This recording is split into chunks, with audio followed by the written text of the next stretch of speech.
You are listening to the Doc Malik podcast. This show is 100% independent and fully funded by listeners like yourself. So, if you wish to support Ahmed in all that he is doing, then please subscribe to his channel on Spotify or his Substack. Or simply buy him a coffee with a one-off donation, links to which can be found at docmalik.com. Now, let's get on with the show.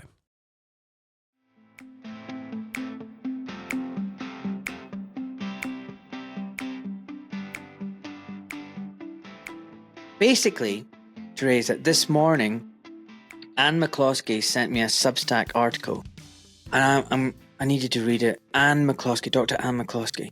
She's amazing. She's a doctor, a GP in Ireland, and she's been speaking out against mRNA jabs. She's been persecuted. She's been to court. She's a warrior, absolute warrior, hounded by the GMC, you know, the whole malarkey. Her Substack piece today ties in with you, and I'll explain why. So basically, she started talking about Ireland, her ancestry, how Ireland was the first colony of the City of London Corporation, how they killed and harvested all these Irish people and sent them abroad. The so-called famine was anything but famine, about the chattel slavery and how it all ties in with now, and the forced immigration and the upheaval. It's just a beautiful Substack piece. And, you know, she sent me a message on WhatsApp saying, hey, you might like this. I was like, talk about an understatement. I love it, Anne. It was amazing. So that comes to you and your book. So twice in one day, I'm telling you women that you have blown me away.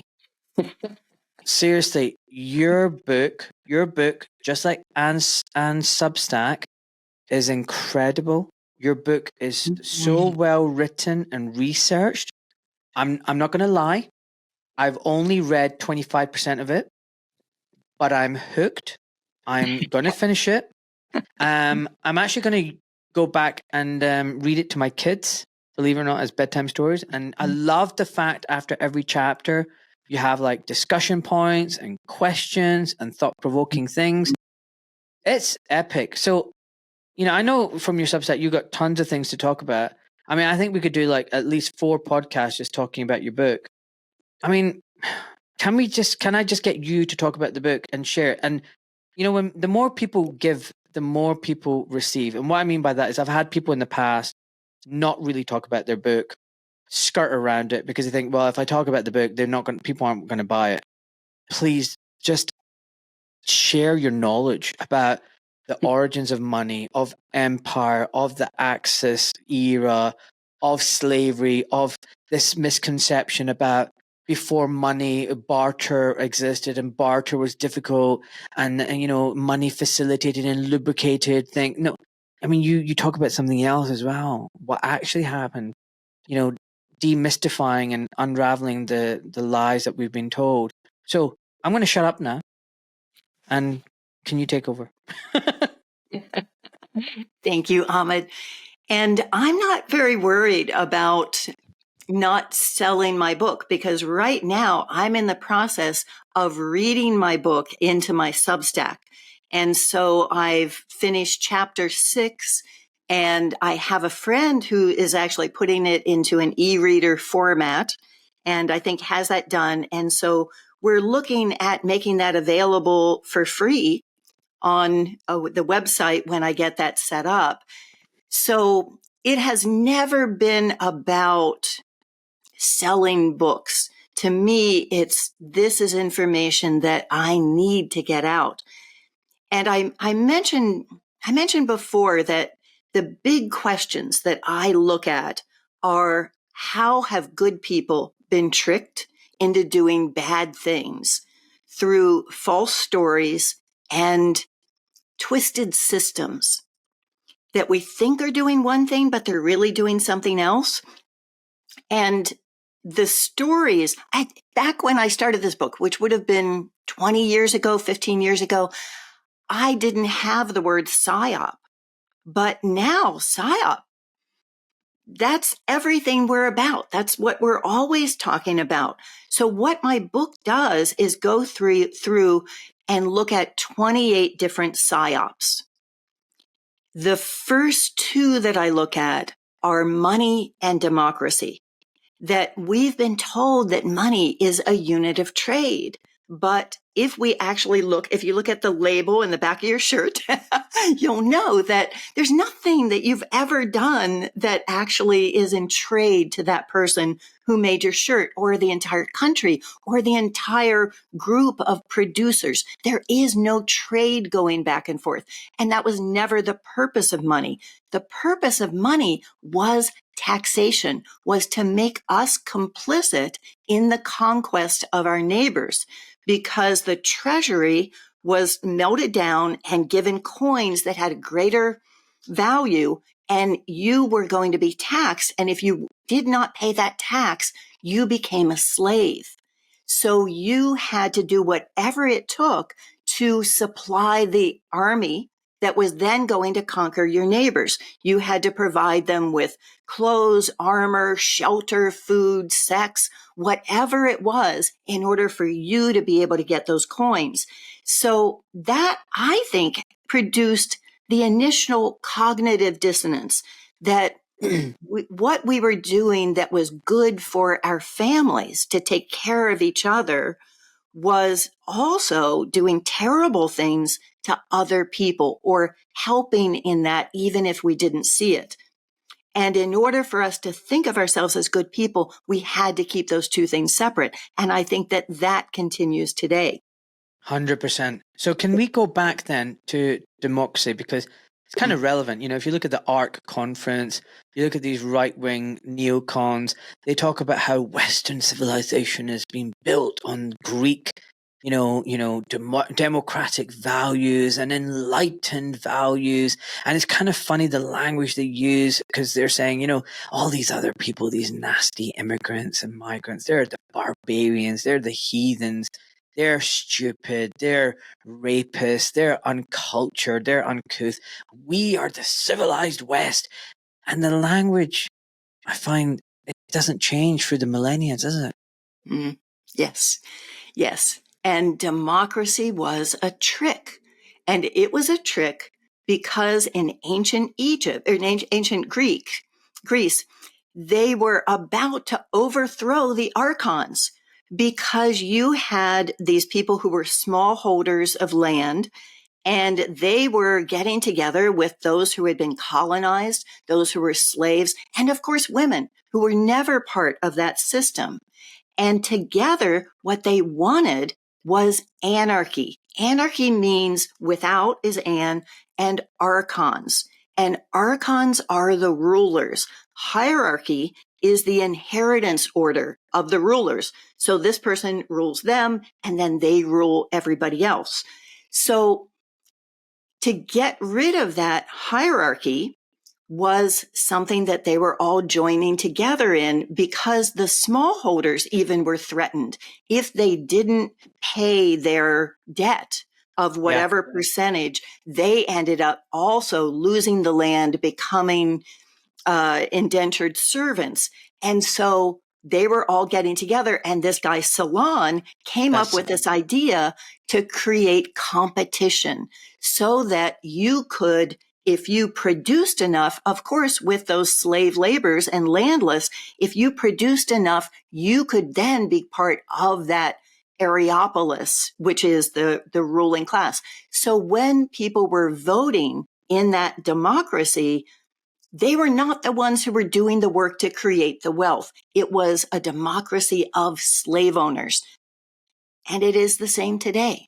You've nailed it. So basically, Archons, there was, I think, 6 or 7 ruling Archons. Archons simply means, rulers. So these Archons are rich, wealthy landowners who you can only become this ruler, Archon, if you are, substantially wealthy, and you kind of get appointed by retired Archons, this group of Archons. So it's all a bit of incestuous. So I pat you, you pat me, your son, your nephew, your friend, whatever, and they're really the rulers. And they realized that, a lot of Greek smallholders were getting a bit fed up. They were like, this system's rigged against us. The slaves are like, this system's rigged against us. And then this guy comes along, Salon or whatever, and goes, actually, I'm going to pacify everybody. I'm going to give a little bit of freedom to the people at the bottom. I'm going to give away a little bit of freedom at the top, but the ruling class will still be ruling. The people at the bottom will have this illusion that actually they've got a little bit of choice, but more than that, that there's a staircase in which they can ascend and lift themselves out of poverty and whatnot. But actually, it was just creating a very elaborate system of perpetual slavery, Yes. wasn't it? And the way in which you moved up in that was by what you supplied to the military. And that is really key, because if you had enough, and this is pre-money, so we're talking about bushels of barley. If you supplied enough of those to represent your contribution to the military, then that enabled you to move up. So it was all dependent on conquest.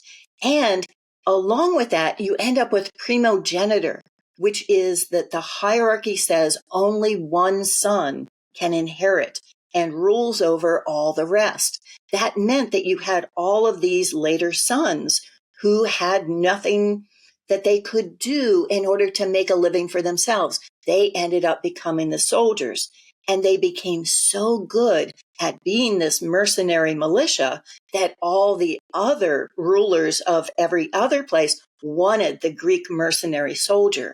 So that was how they ended up having the coins made so that they could pay them. But it all goes back to the concept that one person can own the land, even if they're not the person who works it. Everything goes back to that idea that someone can own that land, and it's not the people. So let's go back before we even go develop that further.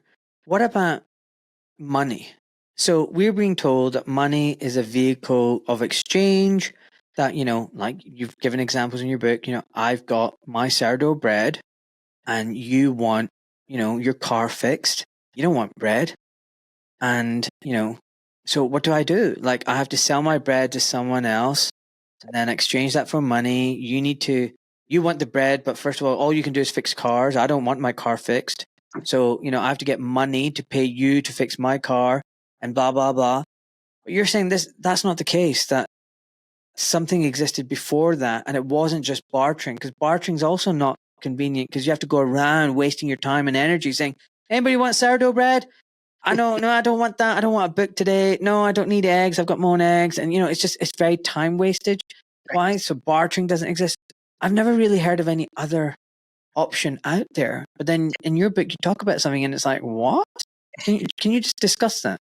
Well, I happen to have this handy because I was using David Graeber's book, Debt, which is what that's based on, to prop up my flowers, which aren't in frame anyway. So David Graeber's book is what exploded my mind in terms of money.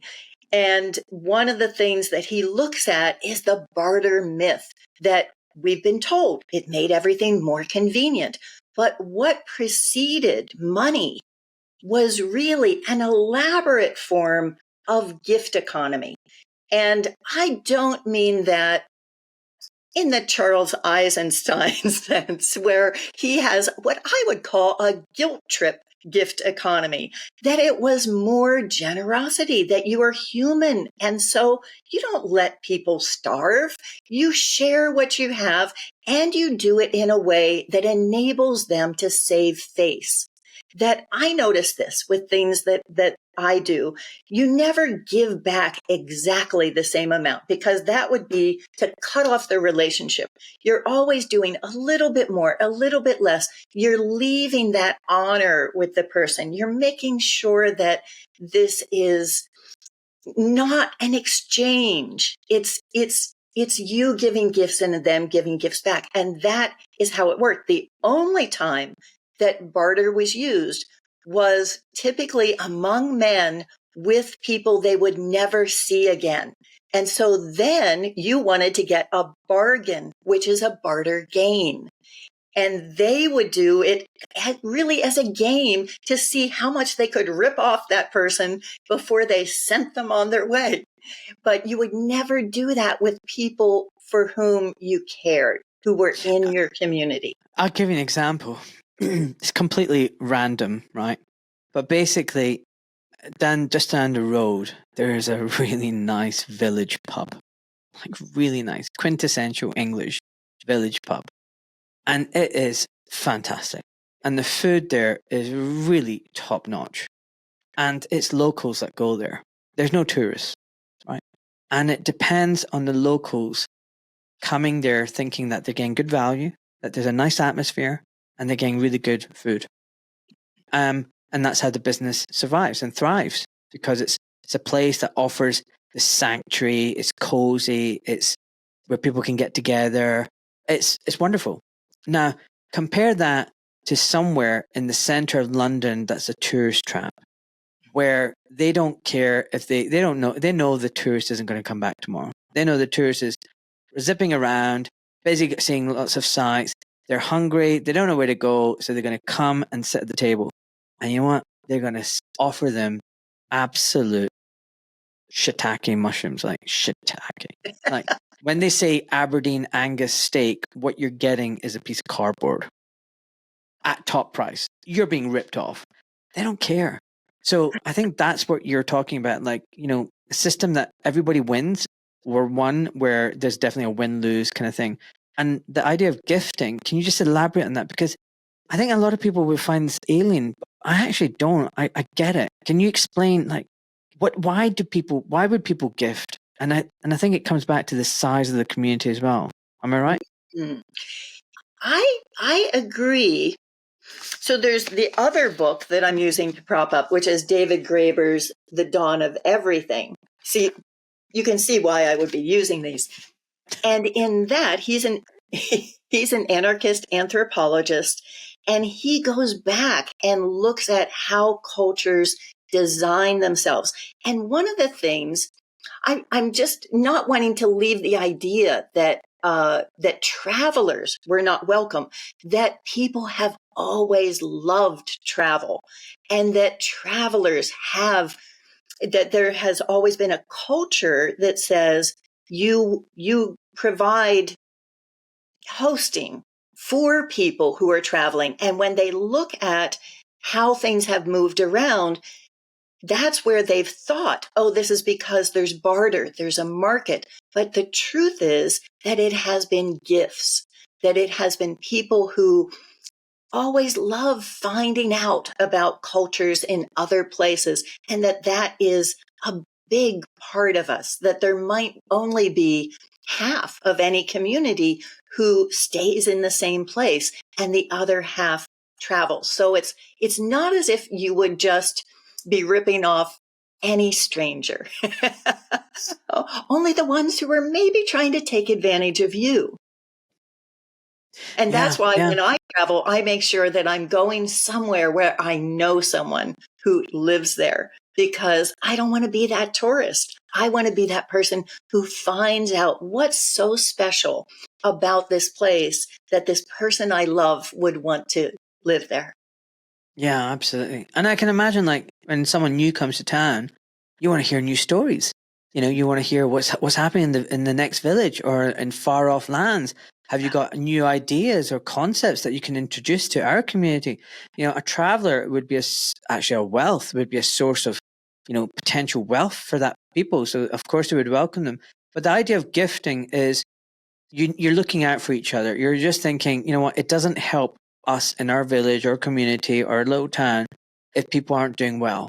So we're going to help each other out, and then helping other people out, it will come back and help us in return. And I like the idea where, say I help you, you're not going to give me back what I gave you, because that's like a contract. It's almost like, all right, well, this contract's ended. It wasn't based on contracts. It was based on goodwill and genuine want to help someone else. And I like the idea of the game that would be played. So you might not give back as much because you're honoring that other person, saying, you know what, you did me a favor. You were better than me. I can't meet that. So that's giving them respect. Or you give them even more, but then you realize that there's a game going on that they might then feel pressure to give back more. So, when do you quit? Or you might just feel very generous and say, look, just here you go, I'm giving you money. It's just beautiful. It's that kind of human relationship that you don't really get with money, do you? Yes, yes. And I think you'll relate to this as a dad, that you do need a system that does not support the slackers. that you want. So my system that is at the end of the book is not a gift economy where you say, oh, we'll just all do whatever we love and it'll all work out, because somebody has to do the grunt work. Someone needs to do the chores. And so what was the basis of that was a system of reciprocity. If you are continuing to supply your fish to this person who's too lazy to get up in the morning, you're not going to do it. So I think that is different than some of the systems that, for instance, like, say, socialism, where we say, oh, everyone according to their own ability gives, and everyone takes according to their own need. As a mom, I never supported that kind of system, because all you're doing is breeding needy kids who are going to be little lawyers and arguing with you about why it is that they should have this rather 100%. than do the work. 100%. So let's go back to this beacon of enlightenment, this golden era. And I'm not saying that, not a lot of good stuff came out of Greece. Of course it did. But the theme that you start off with is that you show that the Greek model went on to the Roman model and the Persian model and the India and everywhere, basically. And then, every other country kind of aped it. But basically, it was a case of, to feed the system, the beast, the class, the Archons, who are the mercantile bankers, who are now the CEOs and the hedge funds and venture capitalists. They have different names, but they're the same people. To fund them and their system, they rely on everyone else playing the game. Everyone's playing the game. And it's just a case of the people at the top who have everything are using the people who have something, who are using people who have a little bit of things, who are exploiting people who have nothing. I'm saying it in a very crude way, but you've talked about this in the book. The Greek model was that you had to go out and colonize. These young men and the soldiers had to go out, rape, pillage, conquer other lands, enslave people, and use that labor force to produce, to send back the wealth up the ladder, and it's crazy. And that's how colonies started. And the Greeks, city-states had colonies all the way up to the Black Sea and God knows how far at the other end. And the Roman Empire was the same, and all the other empires were the same. Can you just explain that a little bit more in a better way than the way I've just done? I'll even start further back than that, which I didn't have when I wrote my book. But now one of my episodes is called Hebrews in Egypt, Slaves or Masters. And this is coming from the stone tablets that were sent to the pharaohs that were complaining about how their cities were being poached, and that there were foreign leaders who came in who were called the Hekakasut. And Heka translates to magic, but I think really it's superstitious. And what they did was usurp. They infiltrate, they ingratiate, and then they usurped so that they even became the pharaohs. And if you look at the Old Testament or the Torah and the story of Joseph, it's what he does, is that the Pharaoh has this dream that there's going to be, some dream that he interprets as, oh, there's going to be a famine. That means we need to take all the grain. And so they take all the grain from the farmers. And then, of course, there is a famine because they've taken all the grain. And instead of giving it back, they then take all the money in Egypt. Then they take all the livestock. Then they take all the people. And the people say, well, we're going to starve. So what good are our lives? And then they take all the land. And the story brags at the end that even today, everyone needs to give a 20th of their produce to the Pharaoh, that they put that into place. And then they get kicked out by a Pharaoh called Moses. So it has inverted the entire story. And in my time, you just interviewed Bob Moran, and the two of you talked a lot about how all the stories have been inverted. And that's what I think that's what I think the Bible does, is that the Bible inverts the heroes and the villains and makes the villains into heroes, takes the victims, makes them perpetrators, and takes the perpetrators and makes them victims. So I think that it tells the story. But you also talked about, or I think Bob in particular said, when people say, why is all this happening? Why are they doing this? Is it just for money? And it's not. That money is that power, but it also is superstitious. That there is, I think, this black magic offering that's going on that is turning us all into needing to be willing victims. And that's why they tell us what they're really doing. Because in order for us to be an offering, they need to tell us so that we could choose to not go along. Well, there's a lot there. All I can just say right now is I'm really glad I'm not Christian. Because I can imagine some people who are Christian listening going, oh my goodness, I can't believe she said that. I think it's a fascinating take. You know, I think anything is possible. So what you're saying is, you think, I mean, the Hebrew people, instead of being the slaves in ancient Egypt and, you know, escaping, you know, with the Pharaoh and his army racing behind him, you're saying that they came over and subjugated Egypt? They were essentially the terrorists. They were not the people at the top, but they were the implementers. And what the formula is finding bands of disaffected men without women, which were these shepherd armies. The original form of Hebrew was Habaru or Aparu, and that was the tribes of shepherds that went into Egypt that these letters, and so much of history, ancient history, has been made up. We don't have any of the original documents, but a document that you cannot change is a stone tablet. And so these stone tablets are inscribed saying the Habaru are putting our cities under siege. So what they did was be the implementers, but they were not the organizers. Who were the organizers? Yeah, that's a $1 trillion question. They may have been, I think, lower sons of royalty from Syria or Lebanon.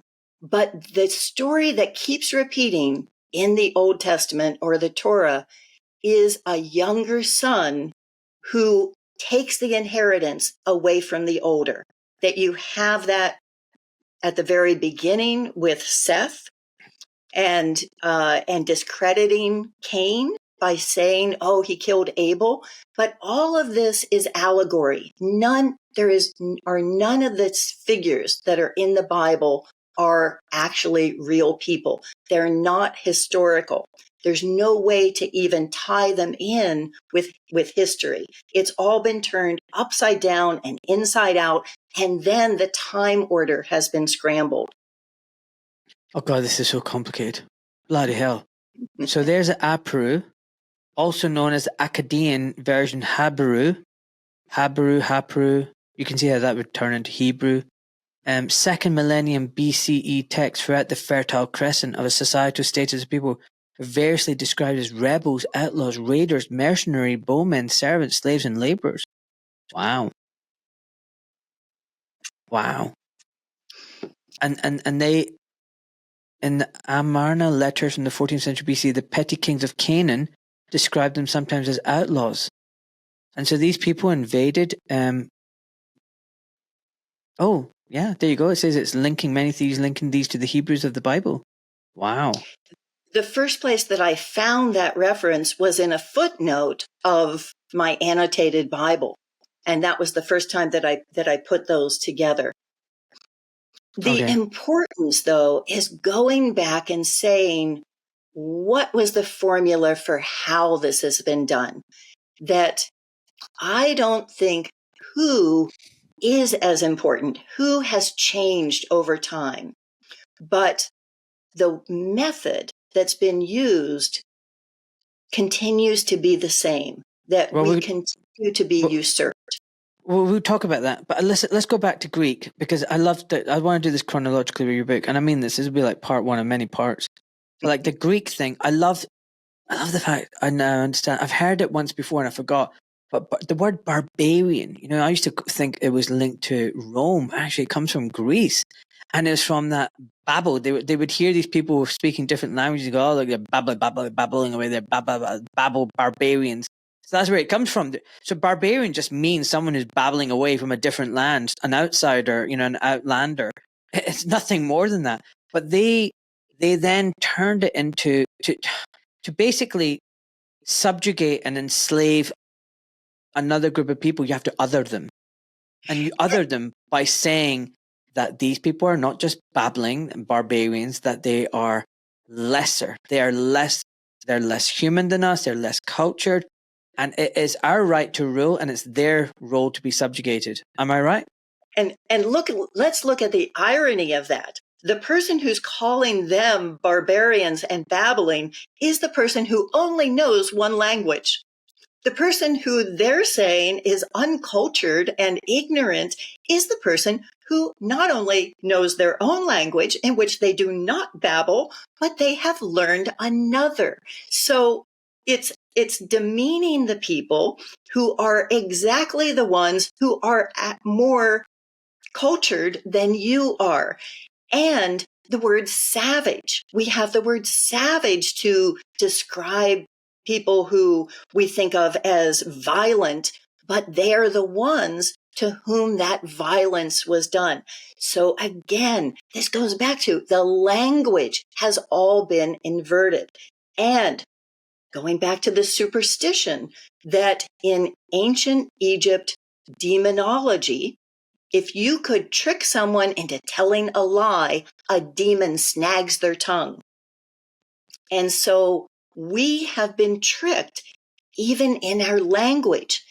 Latin is what all our languages come from, but Latin has no mother tongue. It's a synthetic language that was made up for accountants and lawyers. It's an abbreviated language. So we've lost all of the nuance of those indigenous languages of people who stay in place and who build relationships over time. Instead, we are speaking in a mechanistic form of language. Do you know what? 100%. I was actually talking to my wife about this on the way back from jiu-jitsu. I was saying, as much as I like the English language for producing wonderful books and literature and poetry, and I was reading passages from your book, by the way. I love your book. Did I tell you I love your book? By the way, guys, I love her book. You need to get the book. And I'm not just saying that lightly. I'm not just saying this to flatter you. I'm telling you right now, I seriously respect the work that you've done. I mean, like I said, I've only read just under 100 pages, 90 pages. I mean, it's like, how many, is it 300? 300 pages or something? 400. There you go. Yeah, so I'm about 25% in, okay? So, you know, but I've read a good chunk of it so far, and I'm definitely going to finish it. I'm hooked. I'm like hooked. I'm gripped, turning each page. And the quotes and everything is just amazing. But I was reading it, and I was like, I just don't like the English language. I don't like the fact it's this contractual language that is full of deceit and manipulation, and words are power. Words affect you. Words can cast spells on you, whether you know it or not. And you know, there was a point where I was reading about miscarriage, and it was about boats and shipping slaves and how it's high risk, low reward. And if, you know, a boat sunk because of a storm or something, you know, it was a miscarriage. They miscarried that cargo. And then I was thinking about, You know, when what is it? They say that when you give birth, birthing that ship, that vessel that comes through the birth canal. You know, I don't like that. Yes. You know, it's basically making a human being into a commodity straight away. That, you know what, they're a cargo, they're a vessel, and I don't. It's wrong. And then from that, my wife pipped in and went, "Yeah, like the word vagina," and I was like, "What do you mean?" She goes, "Well, vagina means scabbard or sheath. It's such a it's coming from a male point of view. You know, the vagina isn't just a scabbard or sheath for a man to penetrate. It's actually how a child enters this world, you know?" And I was like, oh, wow, yeah. And then I was thinking about other things like pay rent. Like we rent our kids back from the state after we sign the birth certificate, or government governing your mind, and all these other things. I mean, we could go on and on. I don't like that. Yes. Yes. And you shouldn't, because that you can't think in conceptual ways if you don't have the words for them. And those Bingo. words have been stolen from us. This is all part of that plan that is going on still today. That, for instance, the movie Matrix has made it into, oh, that's the artificial world. That's for those people who are living in this strange dream. But the word matrix comes from matri. It is a network of mothers. And mothers are what we've lost in this system. There, again, going back to David Graeber's book, there's one of my episodes called When Mothers Ran the World. And mothers have been the central part of civilization when that actually meant caring for people. Look at what we have right now, that we have an entire economic system that is devoted to making the rich richer. Imagine if you had a group of otters and you said, okay, your job is not to raise the young, provide a safe home, teach them what they need to know, feed them. Instead, your job is to enrich 2 otters. That would be crazy. But we're accepting this whole system of an economy that does not serve to pass on the gift to the next generation and to thank the previous generation for what they've given us. That's the basis of life. The basis of life is to care for the people, for the places and the people that have been entrusted to us. Yeah, 100%. I agree with that. Definitely. And, you know, just thinking about when you were talking about mothers and stuff, I had a podcast recently and I was talking about childbirth, and it was with a midwife. Actually, I've had to, she's retracted it and asked me not to publish it, and that she's going to record another one with me. It's complicated. But anyway, she was talking about childbirth and the problems nowadays and the hospitalization of it. And I was thinking, it's so sad, because 200 years ago, you would have had the mother with her daughter who's about to give birth or deliver a child, and there would be aunts around. There might have been a grandmother around. There might be friends supporting this woman, and all the wisdom of the previous childbirths and experiences were there, and so they would be able to help this girl deliver her baby. And now this woman is in a hospital, strapped up with her feet up, being prodded and examined. Check how dilated you are, and harsh lights, horrible gown, away from home, strangers. How far removed have we come? We've lost the knowledge of how to deliver a baby. Like, most childbirths are actually in hospital now. They're not at home. And not only that, I think it might be 50% of now cesarean sections. And you just think, we're losing this art and knowledge and disconnecting. And I think also there's a societal shift where we've masculinized women and taken away their true, beautiful, womanly nature. And we've taken men and their beautiful masculine nature, we've made more feminine. I mean, everything's being turned upside down. And it's not men are better than women and women are better than men. We complement each other. We're two sides of the same coin. We're yin yang. We have a little bit of each other in us, and we need each other. But the system, the world around us, has just flipped it on its head. Would you not agree? To the detriment of both man and woman. Yes. I'm glad that you're bringing that up, because that was another trick. What I call Virginia Slim's feminism was taking women, they got women to smoke as a sign of independence. And aren't I badass now? And of course, that just made them getting lung cancer like men with all those chemicals that have been put in there. And so then women are made to enter the workforce. And for one generation, women have more choices. Women can say, leave a bad marriage. They have options. And the next generation, which is mine, they lose that option because the price of a house goes up, since we bid against each other, to a double income. And forever after, women lose that. So let's look at the relationship between the word usury and usurped. That we've been told that usury means lending money with interest. Now, lending money with interest is actually a very reasonable thing. If I'm putting my money at risk and giving it to you, having you pay me back a little bit more over time is a very sensible thing. And if you can't pay for 1 month and that just means that you're paying a little more interest, that's fair to you and it's fair to me. It means you don't lose whatever was backing that money and I don't lose the money. But usury is really that they have usurped ownership. And so going back to owning the land and this concept of owning the land, we accept that private bankers own the house when they issue the mortgage. They are not issuing that money out of their own pocket. It's not like It's a Beautiful Life. They're not issuing it out of other people's deposits. They are making it up out of thin air. And you can only do that if you're assuming, okay, I'm the owner of this. I'm going to issue you this credit and you this debt.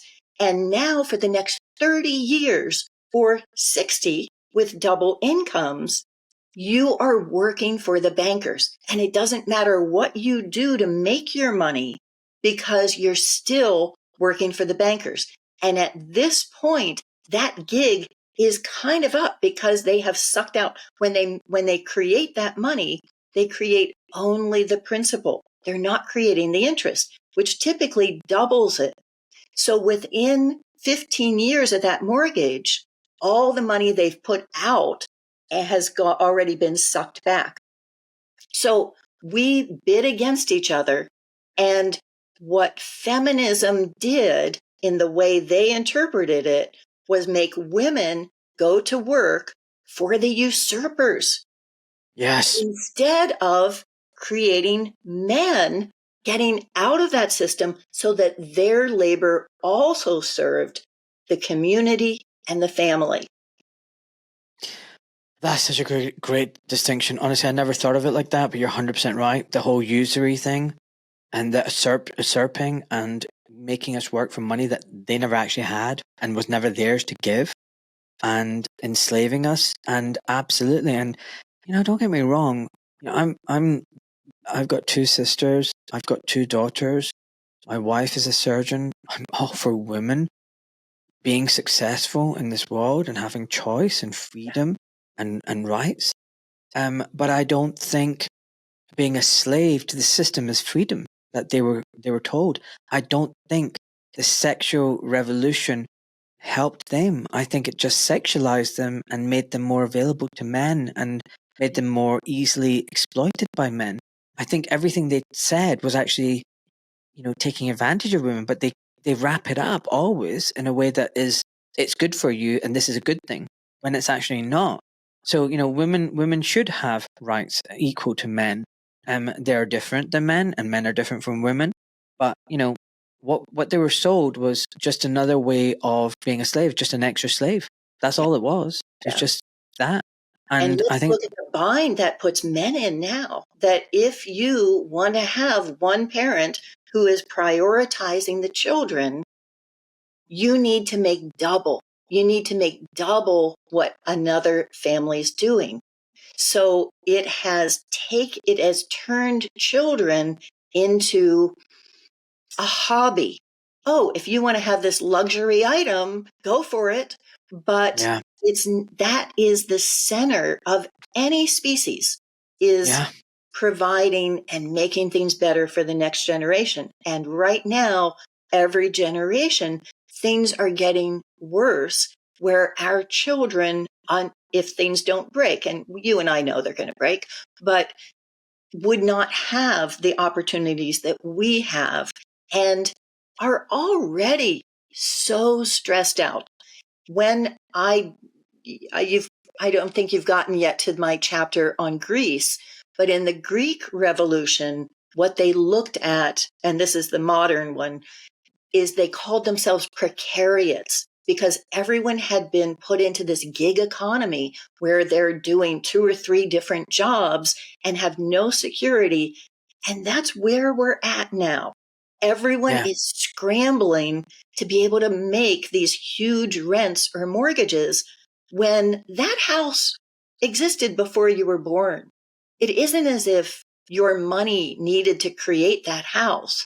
That house is absolutely. part of the legacy that we've received from the previous generation. And none of those bankers have ever picked up a hammer to build it. Absolutely. How old is America, by the way? The United States of America, do you know? How old? What? Yeah. How old is the USA? Well, I guess that it somewhat depends how you count it, but From the Declaration of Independence. yeah, So the we're talking about 248 years or something? Yes. 249 years? Mhm. My house, the one I'm just looking at the window, is just shy of 350 years old. Wow. Just think about that. So when you say the bankers haven't built your house, I can 100% agree with that. Yes. I thought I was doing good with 100-year-old house. Yeah. My house is almost 350 years old. Yes. So 100%, you're right. When I took out that mortgage, those bastards didn't contribute a single thing towards my house. Yes. Anyway, that's another thing for another day. Another thing I think the whole feminization thing did was the whole divide and rule. It pitted men against women, women against men. This idea that all men are horrible. And don't get me wrong, there's a lot of guys that I would classify as dickheads. But I can tell you also, I've met so many really good men, like really strong, caring, loving. They don't want to exploit their wife. They want one woman in their life. They want to have kids. But you've got this whole idea and imagery now that all men are toxic, masculine. No, it's all an agenda. Everything is just an agenda. But anyway, let's move on. I want to go back to the Greece thing, okay? Because one of the other things you talked about. So with this introduction, you want to say something? Say something. I think you're exactly right that men over women was the original psyop. That Yep. when we look at the Bible, it's Adam and Eve brings in Eve ill. She is the one who creates all ill. And that's why she is forever subjugated. Now, I don't think these things actually happened. I think these are psychopathic, delusional rantings. But that idea started this whole thing. And again, we're talking about the terrorist acts that were committed by men who had been estranged from women, and they weren't being paid. All they got was the loot and the women to rape. They were able to take over these cities and take all of the women, which is throughout the Bible, throughout the Old Testament. You have, go ahead, take the young virgins, kill all the rest, but take the young virgins for yourself. So that concept was the very beginning. And I think that will be the last psyop that we unravel that's going to enable us to get where we want to go. Yeah, I agree. Like the whole men over women thing is, I think any like normal people who've not been conditioned by so-called history or cultural values, they would never think of thinking man is superior to women based purely because of the fact that, you know, we're physically stronger. We've all come from a mother, okay? And straight away what that does is you have utmost respect for the mother. You wouldn't be here if you weren't born to your mother. So the motherhood is, you know, it's just, you place that with so much respect. I mean, the species wouldn't exist if it wasn't for the mother, you know. So I think normal societies value mothers, and there's a lot of matriarchal societies, and, you know, where that wisdom is there, and, you know, that men can be fueled by testosterone. And people say, well, women are very emotional. Well, men can be emotional. Men are fueled by testosterone, just like women are, you know, fueled by their hormones. But, you know, I think in a normal culture, I think it would have been very equal, and everyone would have their role and function. And yes, societal, cultural things and religion has given this idea of, you know, men being superior to women in certain respects. And that's one of the reasons why I left Islam. I didn't like the fact that it was like, no matter what they say about respecting women and whatnot, it still felt like, yeah, it was men are more, you know, dominant position than women. And I looked at other faiths and religions like Judaism and Christianity, and it was the exact same. And if you look at the Quran, they talk about, you know, some wars and, you know, defeating the enemy, and they would take the women. And one of the things I really also didn't like about the Quran was it talks about slavery, and it gives conditions about how you should treat your slave, and, you know, don't do this and don't do that, and you can marry your slave and blah, blah, blah, and all these rules and stuff. And in my head, I was thinking, why slavery allowed? Slavery to me is one of the most horrible, horrific things you can do, to take someone else's life and say, I own you as a property to do whatever I want to you. I mean, that's evil. And, you know, and this religion is saying, you know, giving rules and stipulations and, oh, you know, just treat your slave kindly. And I'm thinking, if this religion is from God and is to last for eternity, actually the first thing it should say is slavery is completely wrong and evil and is banned. You don't just say, oh, you know, treat your slave right, and these are the conditions by which you should keep a slave. It's BS. It's just I often say that about the 10 Commandments, where people say, oh, what could be better design? It's like, well, something that says do not torture, do not enslave, do not colonize and steal other people's lands. There's a lot of things that do not rape. I think all of those could be put in there if we were, and they were.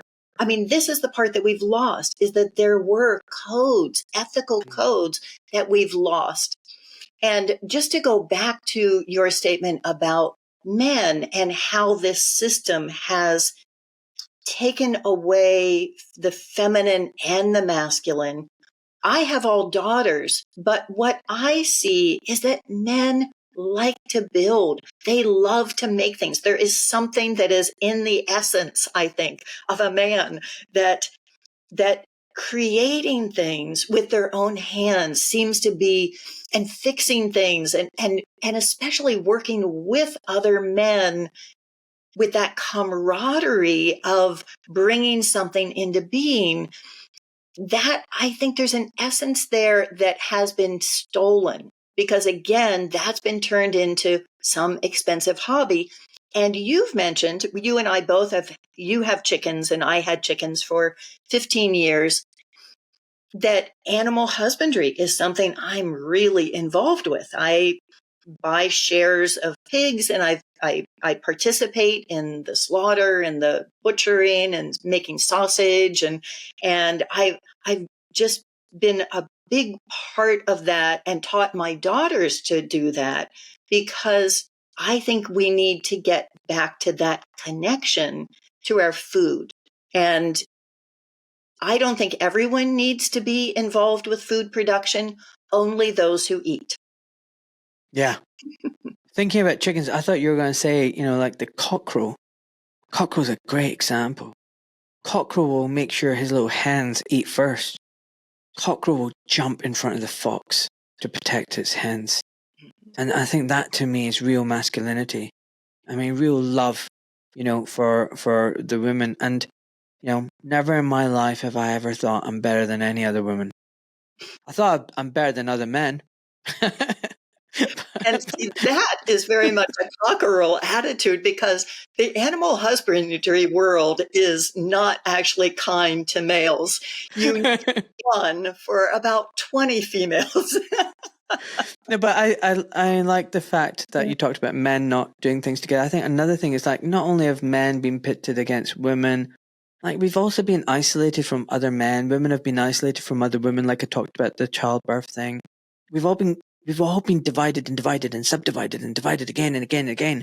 Like, the whole point of men bonding together, going through rites of passage, going from boyhood to manhood, none of that happens anymore. And if you think back to native tribes, the boy would be taken, and the man and the warriors, the men would take that boy and tell him, right now you're a man. This is how you do it. The rites of passage and the camaraderie. That was important. We don't have that anymore.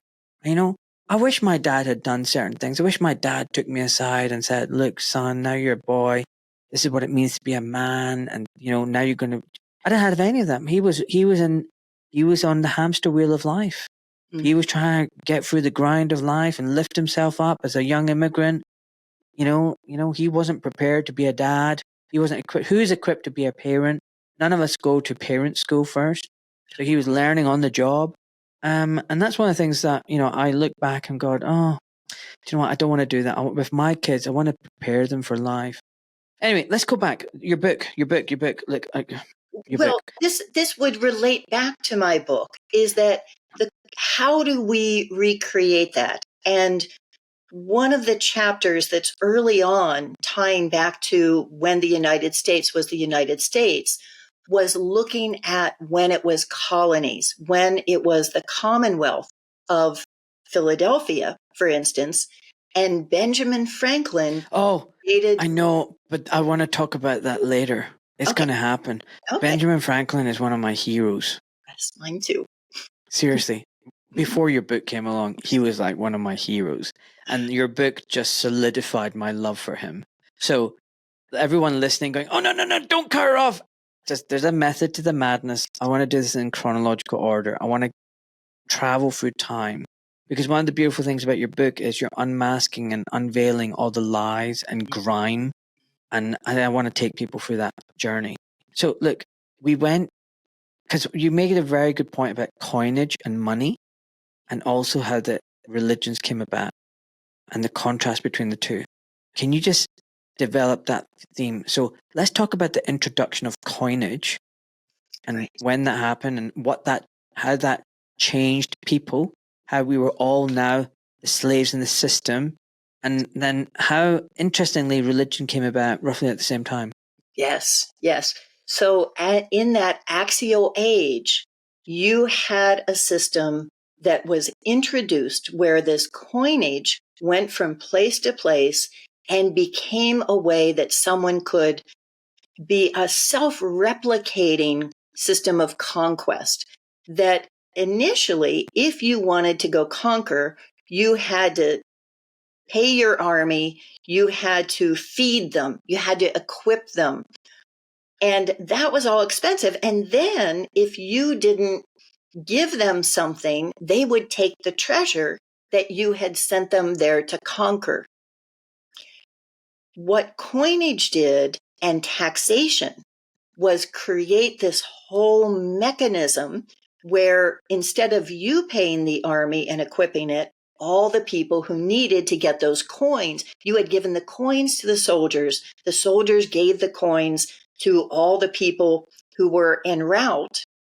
And then they went and conquered, and you took that treasury, melted it down, and gave it a stamp that gave it a greater value, that fiat system of, by order of the king, this is worth more, and this is what you need to give me for taxes. So you had a system of pure greed, and at the same time, you had these religions of complete altruism that grew up that said, don't be material, give everything away, help the stranger, help the beggar.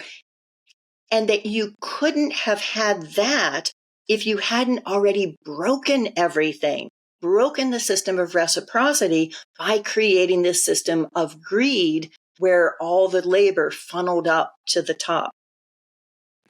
So do you think religion was the natural antidote to this system, this greed, or do you think it played part of the psyop? Yeah, I think part of the psyop, because again, these religions are hierarchical, and that it didn't fix anything. All that it did was you were picking up the pieces from what they had broken with the system of greed. And I think that that's still true today, that we're still being guilt tripped into, you have to take care of all these people who don't have what you have. And instead of saying, well, why is that? Why don't most people, the majority, have what they need? Because that should be the way that it is, and have that security, and then you're able to give. But instead, we've put everybody into this position of insecurity, and then said, well, if you're still making it, then you owe it to other people to give that away. Everyone is struggling, almost everyone. And you made a very good point. It's not the 1%. I get quite upset when I hear people say it's the 1%. It's not the 1%. And you make a point of it's like 1 in 100 million. You know, that's what it's really like. The people at the top are 1 in 100 million or 1 in 10 million. It's not 1%. It's not 1 in 100. Don't be silly. It's not the 1%. And most people are struggling. And, you know, I came to this realization in my 30s. I just looked around me and said, oh, you know, I'm a junior consultant. I've worked hard all my life. I try and stay out of debt. Why am I struggling? Why am I struggling to pay the bills? Why am I struggling to just keep a head over my head, a roof over my head? Life shouldn't be this unnecessarily hard. There's enough in this world. There's enough land in this world. There's enough resources, and everything is here. It's abundant. It really is abundant. I don't believe this scarcity thing at all. But the thing is, there's a few right at the top. There's super yachts and they're, you know, countryside land estates and whatnot. They have everything, and they have made it deliberately hard for all of us, so that we're so busy trying to just live that not only can we not enjoy our life, we can never fight back and rebel. How can we get together and organize ourselves to fight back against the evil ones if, you know what, tomorrow all you're thinking about is how am I going to feed my kids? Yeah. You know, that's another problem that you just put off. Yeah. We don't own our time. And that is the one thing that really is yours. It's not something that anyone else has given to you. Your time is what you should own. But we're all put in this position where we owe it. We're felt to owe it to someone else. Yeah, 100%. Right. So in terms of next thing I want to talk about, I think this is important. So the Roman Empire kind of aped and copied the Greeks, and it was very mercantile, and it, you know, used the Mediterranean to trade and basically conquest, and it took over places like Carthage where the Phoenicians were. And the Phoenicians are another interesting bunch. Some people say they never really disappeared, and they're the ones ruling us now. But after the implosion of the Roman Empire, which also kind of used a lot of what the Greeks had been doing, you got all the Visigoths and the Franks and the Anglo-Saxons basically aping and copying what the Romans did, which is what the Greeks were doing. And they created their own kind of like mini empires, didn't they? And slavery systems. Yes, that concept exploded. And in research that I've done since, I don't even know. I'm questioning the existence of ancient Rome. that in finding out how much have been forgeries from a guy named Laurent Guillenot, who's written a book called Anno Domini, that goes back through chronology and says this was made up, that there was a pope who said, I think the year 1000 sounds like a good time for my rule, and who may have said, okay, invent the last 1,000 years. And that instead of taking the simultaneous development of things in Asia and the Mediterranean, that instead put these events end to end. So it seems like nothing is happening in China for 300 years while things are happening there. So it's possible that is all much more compressed, and that Rome stole its culture from the Byzantine, from Byzantium. Sorry, you're losing me now. Because I've been to Rome. I've seen the Colosseum. I've seen all the stuff. I've been to other cities in the Mediterranean where they've got their amphitheaters and there's Roman stuff. So what's all that stuff then if there's no Roman Empire? Right. So that's a different era.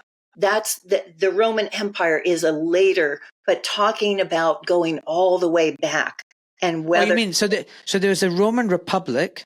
Mm-hmm. And then you had the Roman Empire with the emperors, and that was like, so you had about 250 years before, which was the Roman Republic and the senators, and then you had about 500 years afterwards where it was the Roman Empire and the Eastern Roman Empire. Mm-hmm. Am I right? Yes. So it's looking at how much of that was actually stolen from the East, and whether that culture was originally developed, the positive culture in Byzantium, and then the history was transplanted. And the only reason that I'm bringing that up is that I think it's possibly more hopeful that there hasn't been 5,000 years of this system of slavery, that it's possible that it's more compressed, but that concept of rule over others was imposed on Greece too. It didn't come from there. That they look at that Constantine was a Scythian. And so the Scythians, again, are that very warlike culture that imposed a lot of violence. And so I think that things have developed with that rule over others over a shorter time, possibly, than we've been looking at. How short? Yeah. According to some chronological revisionists, there are possibly 700 years that have been invented, and that things are actually more compressed than we think for that first millennia. Okay. So, but do you think slavery existed during the Egyptian era?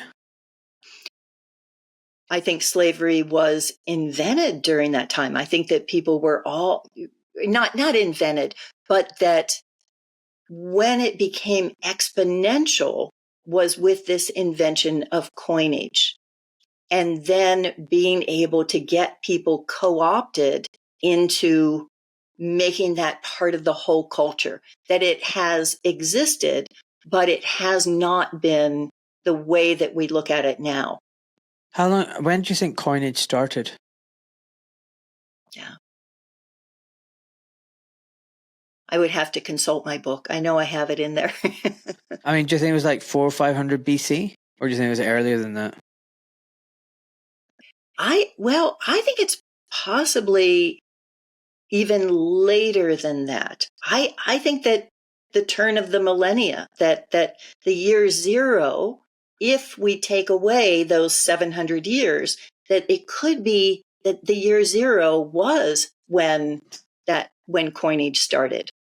Okay, you know when I was talking about the Franks and the Anglo-Saxons aping the Roman system, and you're saying that's the system. Now, what is the system in a nutshell?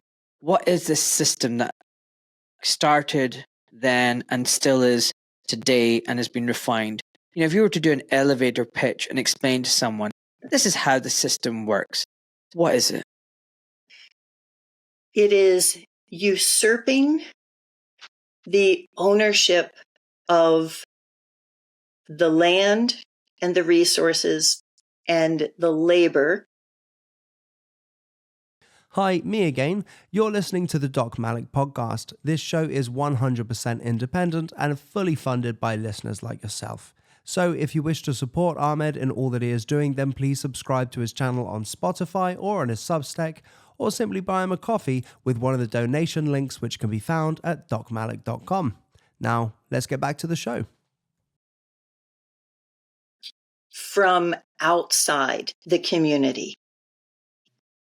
Going back to when you said size matters, that when you look at the community's job, I believe, is to enable the self-reliance of families.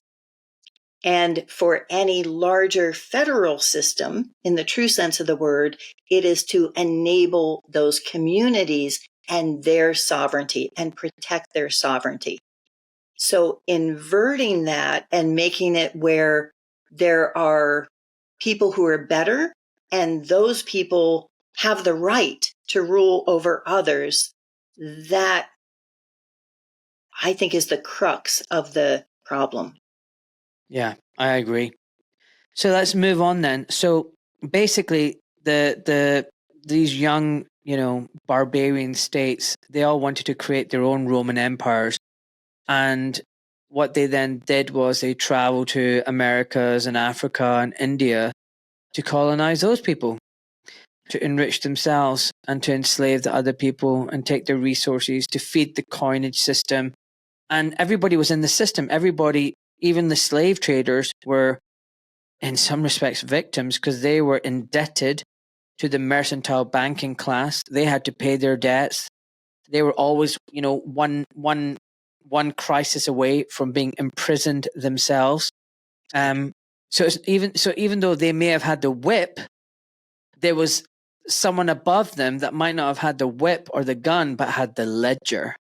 And these people with their ledgers, the hidden people, were the most powerful. And you might have had royalty with all their pomp and everything being the facade of power, but the real people were the ones who were actually in control of the royalty, because the royalty were in debt to these people. So really, debt is the system of control, isn't it, really? And everyone in this conveyor belt is actually, no matter how materially wealthy or comfortable, a slave to that 0.001%. So whether you're working as an indentured slave or servant, or whether you're the slave ship owner or the slave plantation owner, or the merchant in London, or the politician, or the queen or king, ultimately, all of this chain of people are being controlled by the people right at the top. And that was such a revelation to me when I was writing the book and doing the research to find out that slavery started out as white, and in particular as the Irish, as the Celts, because they were the close enemy. They were the ones who had rebelled. And so there were quotas and bounties that were given for picking up children off the street and sending them to the colonies, to the sugar colonies, or to the American colonies. And that created indentured servants who, if they survived, then ended up needing to be paid. But if they didn't survive, you didn't owe them anything. So an indentured servant was much, much cheaper than a Black African slave. And so the Black African slave at that time, and this is 1700s, at that time was seen as precious. And the indentured servant, the vast majority didn't survive because they were not paid until they had worked off their servitude. Yeah, I'm going to expand on this, actually. And by the way, this is exactly where I was going to go next. So you just timed it perfectly. And this fits in with Anne McCluskey's Substack post. So the King of England and the City of London in particular, and their merchants and their liveries, company of liveries, decided to colonize the Irish, the furthest, most western state in Europe. Rich, very rich farmland. The problem was there were people living there already. And the first thing you do is you other them, and then you conquer them, and you take over. And then what they then did was, I think it was 12 companies, and they partitioned the land amongst the 12 livery companies, and the king owned certain amounts of land.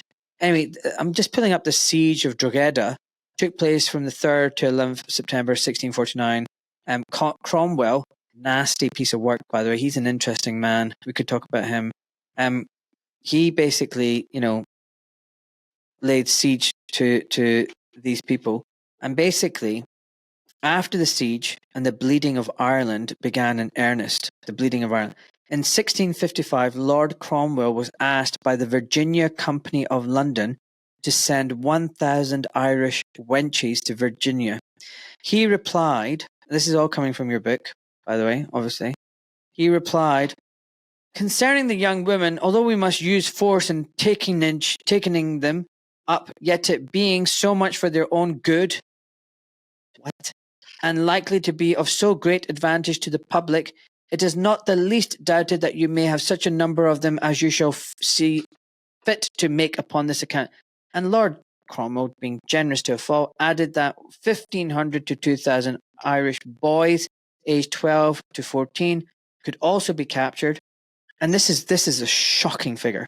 In a single decade from 1641 to 1652, the British killed over 500,000 Irish people who were either rebels or mere bystanders, and sold another 300,000 as slaves.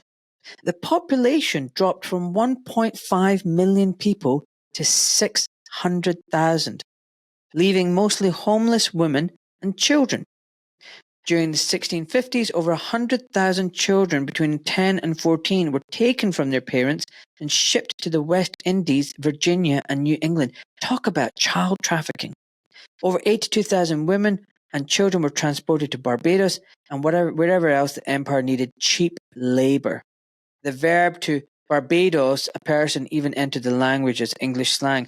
And what you point out, and I never really appreciated, was absolutely. So when they did this indentured servitude, they would be like, oh, yes, after 14 years or 16 years, you'll be free. The problem was that then, or you'll get 100 acres of land or whatever. But then that left a perverse incentive where people were like, well, we don't want them to live 14, 16 years. So let's make sure they die off early. So the average age of an indentured servitude, the lifespan was 5 years after this, they were indentured. They didn't want them to live long. Right. Whereas a slave who you owned and was your property, that was prime asset. You could do whatever you like. You could breed them, control them, kill them. They were prized. But yeah, the idea that, it's all about color and racism isn't true, because you highlight in the book, slavery started off with white people, white Europeans, Irish people. And it wasn't till, and that's 1500s, 1600s, and it wasn't until the 18th century that the black slavery really kicked off. Am I right? Exactly, yes. And so slavery has always been an economic system, not a system of racism. People are not naturally racist. The economic system imposed this. And you alluded to the slave owners with plantations of blacks, and how they were in debt and often ended up committing suicide because they had everything to lose with one bad harvest because they were so much in debt. So the usurpers at the top are the ones who are taking, really not risking any more than the money they put in, but those who are doing the work and who are being forced to exploit others for their own protection in order to enable their own families. There's no alternatives left. Everything that you do is feeding into that same system, once the usurpers are in control. I mean, these people are really evil, aren't they? They killed. I mean, if you look at English people and Irish people, I mean, I hope Irish people and English people don't get offended by this. As a brown guy, they're like pretty much the same. I mean, some Irish people are more redhead, but if you ask an average Indian or Arab or African, what's the difference looking at an Irish person or an English person? They look the same, right? We're talking about people who are like cousins. But you've got these people in the city of London, these merchants, these evil predator class, whatever. They didn't have a problem killing hundreds of thousands of people and then enslaving tens of thousands or hundreds of thousands, leaving women without homes and husbands, or making children orphans, stealing children and sending them off to be slaves. And these slave owners and masters would rape and abuse these children. They would force them to get married to black people, and interrace and intermix. These are, the problem that I have, the one issue that I've come across with your book is, if you look at the back, it goes, this book holds one consistent belief: people are inherently good, and when they behave badly, systems are to blame. I'm sorry, I really disagree with that. Right. I would say to you, Tereza Coraggio, most people are good, but there are some really fucking evil people out there. And it's not just the system to blame. So let's talk about that. So Okay. going back again to this black magic, this ancient Egypt demonology, the idea is that they create a system. How do you make sure that that system has complete secrecy within and deception without? How do you make sure that your next generation is going to follow it? Trauma-based mind control. You talk about that with becoming a doctor. And I think that those rituals are happening at an exponential level when we're talking about those people at the very top, the dynasties that are passing this on. I think that if I were trying to mastermind, and I think the word mastermind is an important one because it is a mind to be a master. You're looking at, how do you be the master? How do you ensure that your children don't grow up to be rebels and say, oh, this system's silly, I don't want to live like this. Instead, you make sure that they know that you are the only one who will ever love them, because if anyone else knew what they had done, they would hate them. And you make sure that those kinds of, even torture, child sacrifice, rape, that all of those things are a part of bringing up the next generation. I think if we knew the real lives of these people who we see as being in power, there is nothing that could ever induce us to trade places with them. Yeah, I agree, but they're still evil. But they've been made to do evil things. I mean, is that person born? I mean, do you think that people are born better than others, or do we all have the same potential to choose good? I think we all have the same potential to choose good, I think. So then logically, what makes some choose to do evil is something that happens after they're born. Yes and no. So I know people who've been through trauma, abused sexually, physically, psychologically as children. And then amongst the siblings, one will say, the trauma stops with me. I'm not going to pass this on. And there are others who pass it on. They play the victim. They're the perpetual victim. And then they enact the same trauma on the next generation. Ultimately, that comes down to free will, doesn't it? They're both siblings. They've both gone through the same trauma. One has decided, no, this stops with me. And when that comes down to personal responsibility and agency, we all have the capacity to choose the right thing or the wrong thing. And certain people choose not to. I mean, ultimately then, how are we ever going to hold anybody to account if we all say, well, everyone's a victim and it's not their fault, they're good people? Some people are bad. So there's three different issues there. One would be saying, do you hold actions to be good or evil? And I define doing good as alleviating suffering, and doing better is to enable people to alleviate their own suffering. To do bad is to cause suffering, but to do evil is to put people, to cause others to cause suffering, because that's how you get that exponential amount that's happening now. But those are actions, and we should be absolutely. The first thing you do is you take away the power of someone to be able to cause others to cause suffering. That's an economic thing. And I think that's something that we do for those people in power, because we want to release them from that role. So the first thing we're going to do is take away their power. And that's what my system does.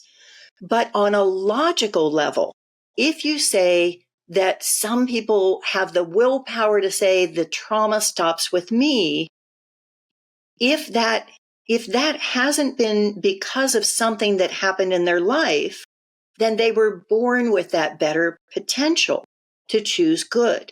And once again, you can't blame them, because either that was how they were born or that was the result of their circumstances. Now, my father came from a family of wife beaters.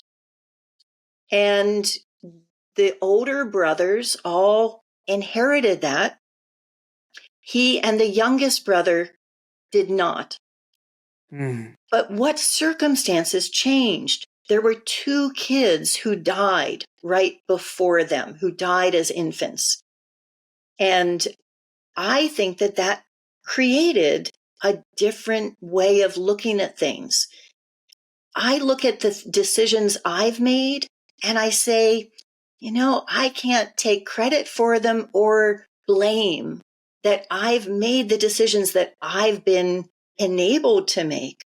And I want to make everyone able to make those same decisions. And that's why I want to change all of our circumstances by, one, changing the system. No, actually, I'd say one is actually changing the stories, because challenging the stories is something you can do on your own. You don't need to have some collection of people who decide that. You alone can say, this story's false, and I'm not going to live by it anymore. I like that. Listen, you know what we're going to do for part 2? I want you to touch on, who do you think they are? And do you think there is a continuous thing over the ages? Some people talk about 13 bloodlines. Some people talk about God knows who else, Phoenicians and whatnot, black nobility, God knows. Do you think it's just one reincarnation of another? It's just the same, it's different people, but it's the same model that they're just repeating again and again. Then I also want to talk about the transition between the white slavery to the black slavery and the Americas and the colonies, and then the War of Independence, and how it wasn't really about the tea, and then about money and scripts and whatever else. Yes, I think that would make for a great part 2, and that's where we talk about Benjamin Franklin. exactly. And then we'll have part 3 and part 4. Does that sound like a good idea? I love that. And yes, getting to that hopeful place of, yes, there was a system that actually worked, and that the Constitution was another coup that killed that. So yes, we will. Yeah, because honestly, your book made sense to me, because I did a podcast with Amin Jabi, and he said, America's never ever been America. It's never been independent. It's all a psyop. And I was like, what is he talking about? And yeah, it's not quite what we think, is it? Well, I'll leave it at that. But listen, last question of the day. You're on your deathbed. It could be tomorrow. Before you pass on and meet your maker, what words of wisdom and advice are you going to give them? On the material plane, as my daughters all know, never sell the family house. Don't let the usurpers have it. Keep it in the family. On the spiritual plane, what I tell them is look for me everywhere. Because just like you came back and told your little boy, I'm not gone. I'll never be gone. I tear up, like even just saying that, imagining that with you and your little boy. But I don't think this is all there is, or maybe even what there is. And so I say, look for me in every person that you meet, and you're going to find me. Wow, that's very deep and profound. Very beautiful. I like that. Well, I found you in Anne McCloskey. Yes. Reading her, Yes. I could see you all over it. I was like, wow. Anyway, listen, I really enjoyed this. And like I said, you know, in my little voice note, I really want to have like 4 conversations and chop this all up and take us through the timeline. So we've gone from the antiquities and Greece and Rome and God knows what. We're now going to go up to the Americas and the War of Independence and everything. It's going to be quite interesting. Right, listen, I love you. Thank you so much. Love you. I hope you enjoyed that. I loved it. So much fun.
I, Ahmed Malik, am a private civilian protected by the Geneva Convention.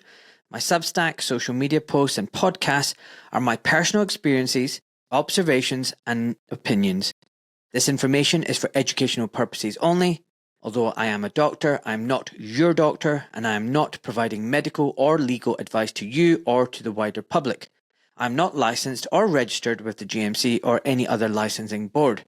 The responsibility for the interpretation, due diligence, and use of the information from my Substack and my podcast lies with you, the viewer and/or listener. Please do your research and use your discernment. It is not my intention to harass, intimidate, offend, defame, conspire, blackmail, coerce, or cause anxiety, alarm, or distress to any man or woman, and the information presented here is done so with peaceful and honourable intentions. Enjoy, folks.